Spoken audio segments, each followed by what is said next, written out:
አልሞትንም እንግዲህ የተረፈችንን ቋጠሮ ሰብሰብ አድርገን ትጥቃችንን ታጥቀን ቋጠሮአችንን ይዘን ወደ ቼላ ወንድም ጥላ ላታቴን ልትቋጥር ነው ለትለኝ ገና እንዳርገው በዳሾ ባናቴ ቆሜ ይቋጥራለሁ። ትቀልዳለህ ነገ ዋንጫ ስትበላ እኔ ላይ እኮ ነው የምትቀዝነው እኮ እንዳወቃለን እኮ እያለ እኮ አሁን ቁም ነገሩ ቼላ ልመንሃ ቼላ ጀማው የፓልመር ግን አመጣጡ ልክ ነው። የምሬን ነው ብላችሁ በጣም ግርም መያለኝ አመጣጡ ልክ ነው። አገባቡ ራሱ ከቡድኑ ጋር መጥቶ መቀላቀሉ ልክ ነው ወይ? ምን አሉን ተጎዳ ብሎ በበቀደም ይሄው እንደምታዩት ዜናው ላይ ወለ በርን ላይ ባርሳና አርሰናል ላይ አይሰለፍም አሉ። እሺ ሁለት ጨዋታ መለጠ። ለኛ ጊዜ ሲሆን ይገብ አየዚህ ጋር ሲሆን ያገባብ ስተት አለ ማለት ነው። ብዙዎቻችሁ የፈራው ምናምን መስሏችሁ ሊሆን ይችላል። እኔ እኮ ያያሉ እኮ ክለብ እኮ አርሰናል ደጋፊ ነኝ። ለኛ ሲሆን ነው እንደሚመጣው ጣት የመጣበት። ለማንኛውም የሃንግማን ደጋፊ በጣም እየተቀለበለባችሁ እያዩአችሁ ተው፣ የሃንግማን ደጋፊ ተው። ስለሆነ መቅለብለብህን አረጋጋሃለሁ። እርግጥ ነው ነገ በሚካሄደው ጨዋታ የቼልሲ ደጋፊዎች ነን። ነገር ግን አንድ ሌላ ስሜት ደግሞ አለን። ጥሩ ጨዋታ መመልከት ማለት ነው። ልክ እንደባለፈው እንደዚህ ቀሽም የሆነ ተዛዝታችሁ ቀሽም የሆነ ጨዋታ የምታሳዩን ከሆነ አይሆኑ ዛቻ ዝትባችኋለሁ። ምንድነው እሱ ዛቻ አትልም? በመጀመሪያ ቼልሲ በሜዳ በመመጣበት ሰዓት ቀይ እንዲወጣ ቡላ አላደርግም። ዝም ብዬ ነው የምቀጠቅጥ ማለት ነው። ይሄ ጥሩ ጨዋታ የማታሳየኝ ከሆነ የማደርገው አንድ ተግባር ነው ማለት ነው። አርሰናል ታስታውሳለህ 3 ፖይንት የወሰድክብኝ፣ ነገር ግን በዓለም ዘንድ በጣም ብዙ ፖይንት የጣልክበት ማለት ነው። እንደዚህ ቀሽም ነው እንደ የተባልክበት ጨዋታ ልክ እንደዛ አድርጌም ፖይንቱንም ነው የምወስድብህ ቀጣይ ማለት ነው በሜዳ በመመጣበት ሰዓት እና ጥሩ ጨዋታ ማየት እንፈልጋለን ብዬ እያስገደድኳችሁ ነው እያስፈራሯችሁ ነው ማለት ነው። ከዛ ውጭ ግን ድል ለለንደኑ ኩራት ለቼላው ማለት ነው። ይመቻችሁ። የፍሬ እየሰራው ነው የፍሬ ለቋጠሩ እንዴት ወያለው ነው በቋጠሩ ይመጣል። እንዴት ወያለው ነው በቋጠሩ ይመጣል። እዚህ ጋር ነው የተቆራ ይተቆራ መጣው ወያለው እዚህ ጋር ወተት እንደምትጠጣለ መጣው ወያለው ጠብቅ ተዘጋጅቼ ጋንጎኝ ነው የምጠብቅ እንዴ እኔ በቋጠሩ ትመጣለህ እኔ። እሺ ጋነርስ ቤተሰብ የእሁዱን ጨዋታ እንዴት እንደምናሸንፍ ልነግርህ ነው። በደንብ ኮፒ ሊንክ አድርገው ከቻልክ ትግስት ኖሮ እስከ መጨረሻ ድረስ ቪዲዮን ይኸው። ምክንያቱም እኔ ስለ አርሰናል አልጥልም ነጥብ ጥዬም አላቅም። ፕሪዲክሽን ላይ ራሱ ብር ያለበት ከባየር ሙኒክ ጋር ማለት ሰከንድ ሃፍ ደብል ቻንስ ነው ያሉት። አርቴታ ፈርስት ሃፍ ገረፈም ተገረፈም አቻወጣ ያየውን ነገር ሰከንድ ሃፍ ላይ ያስተካክለዋል ብዬ ስላሰብኩኝ ማለት ቡድኔን በደንብ ነው ማቀው ነው ማለት በደንብ ነው ማቀው።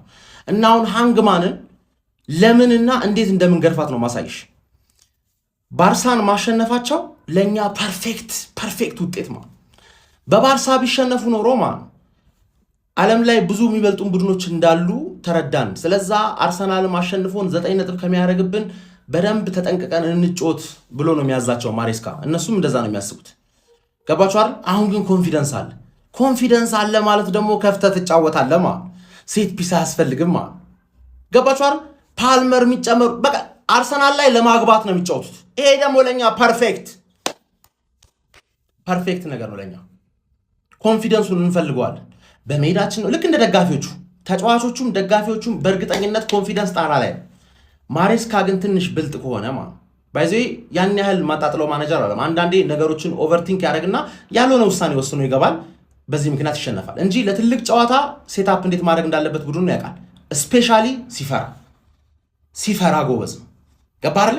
አሁን ግን አልፈራም ብዬ ገምታለሁ አይደል? ሃንግማኖች እናንተ ፈርታችኋል? አልፈራችሁ።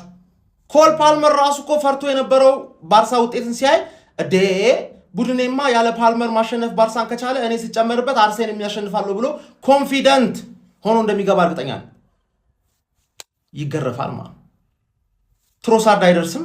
ኤዜ፣ ሳካ፣ ሜሪኖ፣ ዴክለን ራይስ the best midfielder in the world ታየዋለህ ሜዳ ላይ the best midfielder in the world ቤስት አጣማሪው ቴምፖ ኮንትሮለር ዙቢሜንዲ። ከዛ ከኋላ ደግሞ ካላፊዮሪን ሁለተኛ በምንም ጨዋታ ላይ አንተ አትግባ ሚል ነገር ከአፌ ከወጣ ሞቻለሁ። ሂንካፔ ይግባ ከሞስኬራ ይልቅ ሂንካፔ ፔስ ስላለው በደንብ እና ናቹራሊ ሌፍት ፉት ስለሆነ ሂንካፔ ይገባል። ቦሰሊባ አለች። ዩሪያን ቲምበር በማርሽ ነው የሚጫወተው። ገባህ? ቀዝቀዝ ያለ ማርሽ አለው ልክ እንደ ዴክላን ራይስ ማለት ቀዝቀዝ ያለ ማርሽ እና ባየር ሙኒክን የገረፍ ነው በሁለተኛ ማርሽ ገባህ?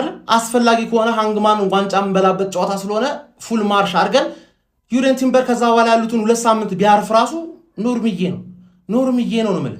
ሃንግማን ይሄንን ጻፍልኝ፣ በምንም ተአምር እንደማታሸንፈኝ። 2018 ነው ላስት ታይም በሜዳ ያሸነፍከኝ። ስታንፎርድ ብሪጅ የኔ ሜዳ ነው፣ የኔ ትሬኒንግ ግራውንድ። ስታንፎርድ ብሪጅ ላይ ፕሌን አረግና ኤምሬትስ ላይ መጥቼ እጮታለሁ። ይሄን ደግሞ እሑድ አሳይሻለሁ። ብዙ ሃንግማኖች ከጨዋታ በኋላ ማለት እንዳታለቃቅሱ ብዙ ስላወራችሁ ብዙ ምንም አይነት ምክንያት እንዳትፈልጋው። ፓልመርም ተጨመረልህ፣ ደስ ብሎኛል። እርክት ማን እንደሆንኩኝ ታያለህ። ሾት ኦን ታርጌት፣ አንተ በሾት ኦን ታርጌት፣ እኔ በጎል ስቲል አሸንፈዋል። ባየር ሙኒክን ባይዘው በሾት ኦን ታርጌት ራሱ አሸንፈዋል። እነሱ ሾት ኦን ታርጌት፣ እኛ ጎል ማለት አንድ ሾት ኦን ታርጌት ታደርጉ ጎል ሆነላቸው። ስለዛ የሆነ እንደ ሁለት እንጨምርላቸው። ሁለት አገቡ 3-2 አሸነፍናቸው ማለት እኛ በጎል አንተ በሾት ኦን ታርጌት። ያን ያህል ነው ሌቭላችን ያን ያህል ነው። ዱቄት ፊት አስቀድሜ 3 እውነታዎችን ልንገራችሁ። አርሰናልን መሃን እስኪሆን ድረስ ሲደበድበው የምታጡትን 3 ወሳኝ ነገሮችን በግልጽ ላሳውቃችሁ። አንደኛ፣ ከተከታያችሁ ከቸልሲ ጋር ያላችሁ የነጥብ ልዩነት ከ6 ወደ 3 ዝቅ ይላል። ሁለተኛ፣ እንደ አባታችሁ የምትፈሩት ማንቸስተር ሲቲ ከ7 ነጥብ ወደ 4 ነጥብ ዝቅ ይላል። ምክንያቱም ሊድስን ነው የሚያገኘው። ሊድስን በእርግጠኝነት ማንሲቲ ያሸንፋል። ሶስተኛውና የመጨረሻው ነገር 2 የፕሪሚየር ሊግ ተፎካካሪ ክለብ ይኖርብሃል ወያላው። እየነገርኩ ነው አርሰናል ደጋፊ ሁላ፣ ቅድሚያ ተዘጋጅ፣ በኋላ እንቧ ከርዮ ብሎ ማልቀስ ምንም አይሰራልህም። ቸልሲን በማይሆን ሰዓት ነው የምገጥመው እሁድ ዕለት። በማይሆን ሰዓት ማንም ሊደራደረው በማይፈልግበት ሰዓት ላይ ቸልሲ ሜዳው ድረስ መጣ። ይሄ በጣም ትልቅ ንቀት ነው። ለመጨረሻ ጊዜ ልድገምላችሁ፣ አርሰናል በቸልሲ እሁድ ዕለት 3 ነጥብ ሲወሰድብህ 50% የፕሪሚየር ሊግ ዋንጫ ተስፋ ይዋዥቃል። ምንም ጥርጥር የለውም።